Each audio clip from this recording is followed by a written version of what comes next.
You're listening to the podcast Discarded, a true crime show that covers unsolved cases and works with real families to search for real answers. With your host, Lynn Marie.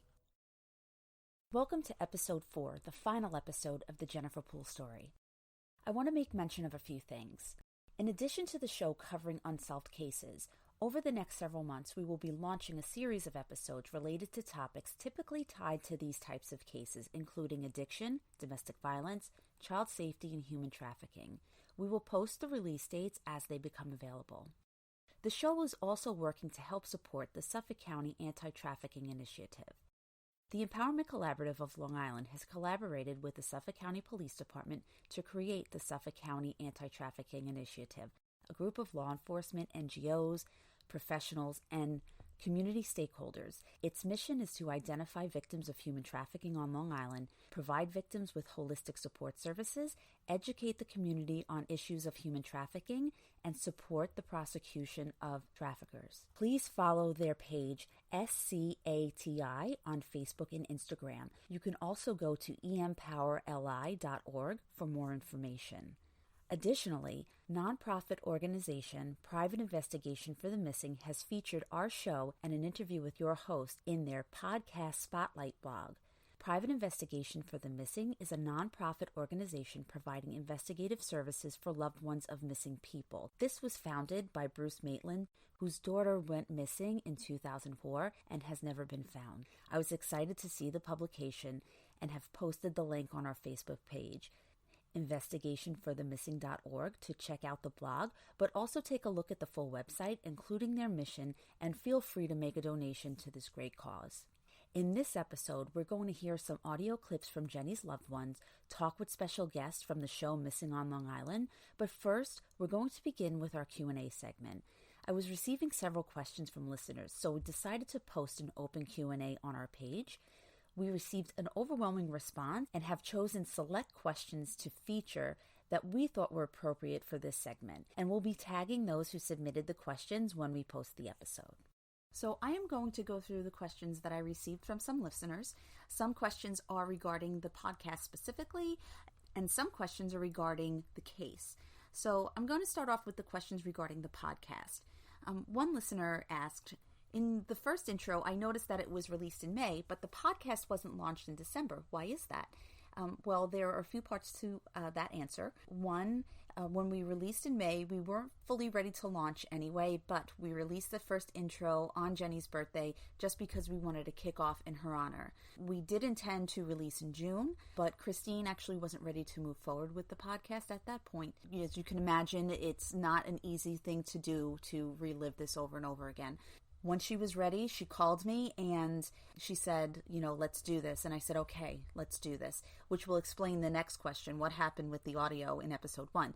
Well, when Christine said, let's do this, I was not going to miss my window of opportunity. So I jumped on it and was not prepared with all the appropriate equipment that I needed for the project, but I did not want to miss it. So we launched, worked with what we had, and, it is what it is, but we have since taken on a sound engineer. I've mentioned him in my other outros, Randy Negron, solo star. He does my music, he does the audio editing, and he is just such an amazing part of the team. Another listener asked, in the intro episode, you mentioned co-host Nicole. What happened to her? We have not yet heard her on the show yet. Well, Nicole was a part of the show, and she is still a huge support to the show, and you will hear from her in future episodes. Life circumstances happened, and she just was not able to be as involved as she intended to, but she will be eventually. Moving on to the questions regarding the case itself. First question was, do you think the police know who killed Jenny? My short answer is yes. Do you think her body is still on Long Island? That's a very loaded question. Her body could be many places. I do believe that her body is on Long Island. However, she honestly could be anywhere. Is there a possibility that Jenny has been found, or her body has been found and not identified? I thought this was a really great question because Christine and I talked about this in length, especially after they started unearthing the bodies at Gilgo and any other time that they found an unidentified female on Long Island. Christine always reached right out to the detectives. Now, a few things on this. One, they have DNA for Jenny from hairbrushes, from Christine, from her mom. So if there was a match, it should come up in whatever system that they're using to, run it through. Also, too, Jenny had pins in her shoulder from surgery. So that would be a good indicator as well in identifying her. At this time, I think it's possible but not probable. Has law enforcement acknowledged the new evidence that you submitted? Yes, they have. Law enforcement has reached out. They have reached out to the appropriate individuals and continued questioning. And will you give updates on new breaks once the series is over? I will. As mentioned in last episode, I don't want to talk about any of the new evidence that I submitted. I want to let the police do their investigation. And if something does come about or come of that, we will do follow-up episodes. But right now, we don't want to do anything or say anything that's actually going to compromise the case. Will there be a website with a timeline and evidence for listeners to review? Yes, there will be. We are in the process of building our website. As mentioned, we jumped on the project and we're not prepared and we weren't fully developed at the time, but we are building a website and we are going to have all of that information on there and separated by case with as many visuals that we can provide, visuals that will not compromise the case. One listener asked, you made a bold statement naming Ernest Mateen as the murderer. Do you have affirmation of this?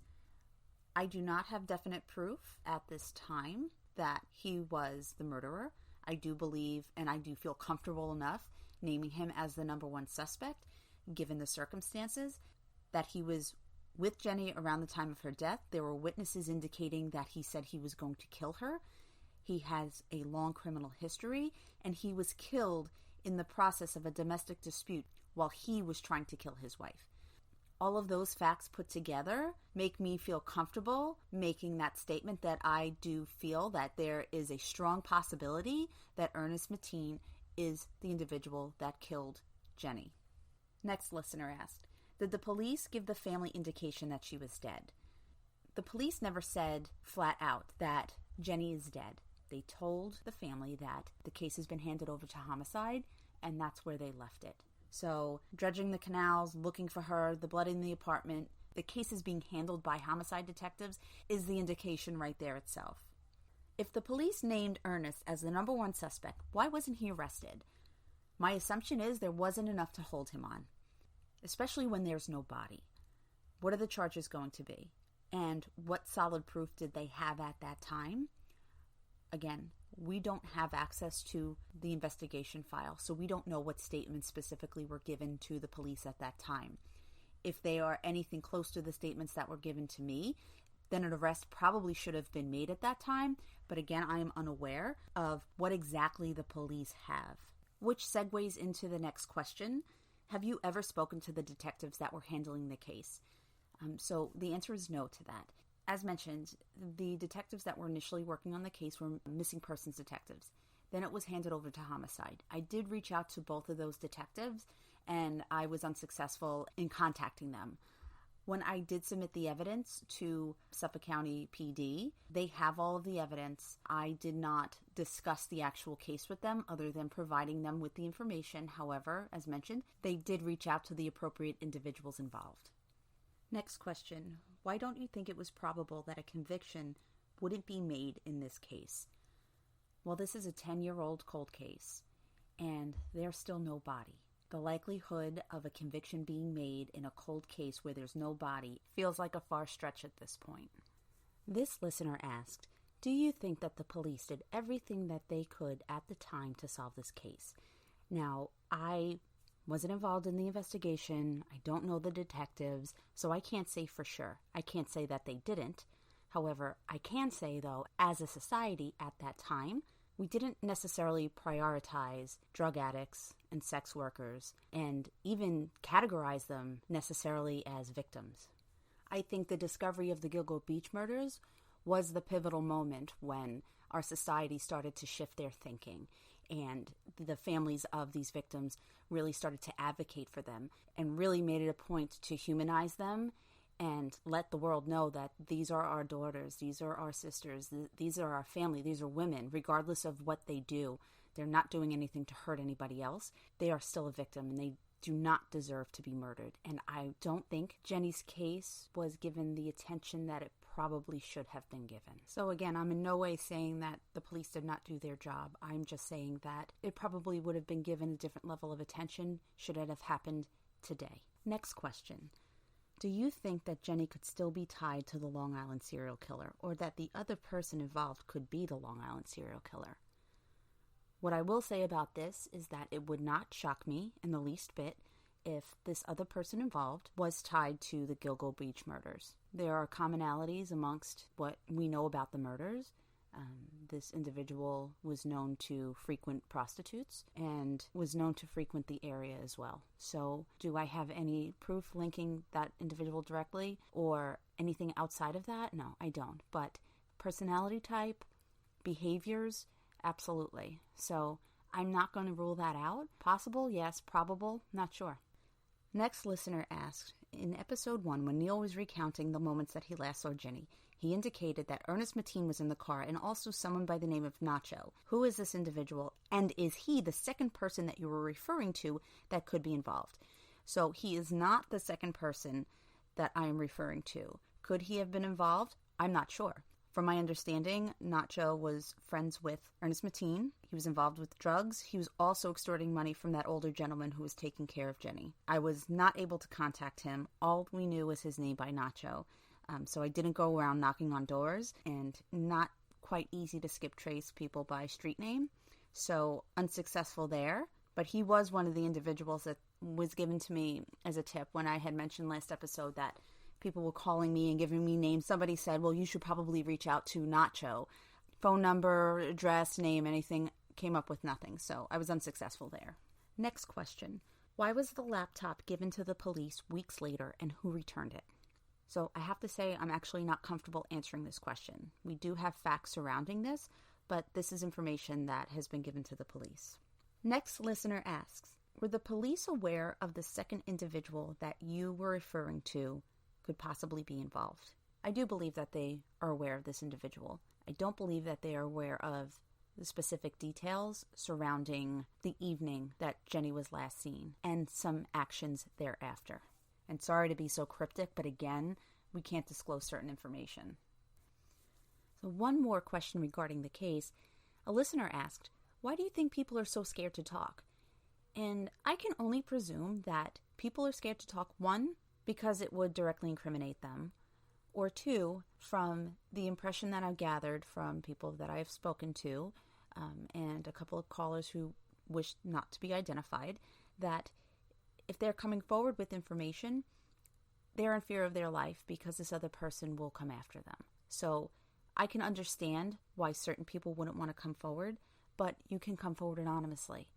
Thank you to the listeners that sent in questions regarding the podcast and the case. I encourage you to continue sending in questions. The website's going to be built soon. We're going to have a blog, and we're going to have an interactive blog where we can do Q&As there as well. But there was one more question that a listener asked. They said that you mentioned the show, Missing on Long Island. How are you partnering with them, and what is your involvement with that show? So I'm happy to say that we are collaborating on the project. We are two separate entities.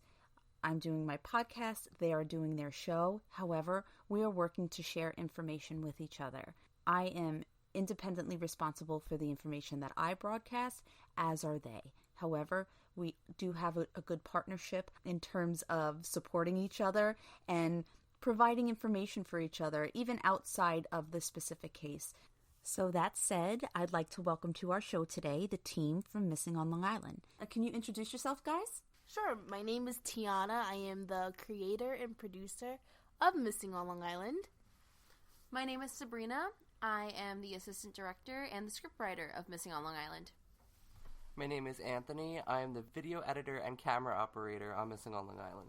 And my name's Jason, and I'm the animator and also a cameraman. Thank you guys, and welcome. And thank you so much for joining me. So to give the listeners a little bit of background, I first spoke to Tiana a few months back. You had reached out to me inquiring about the Jennifer Poole case. So you had given me your information. Christine had agreed that she would want you guys to be involved. But tell me a little bit more about your background.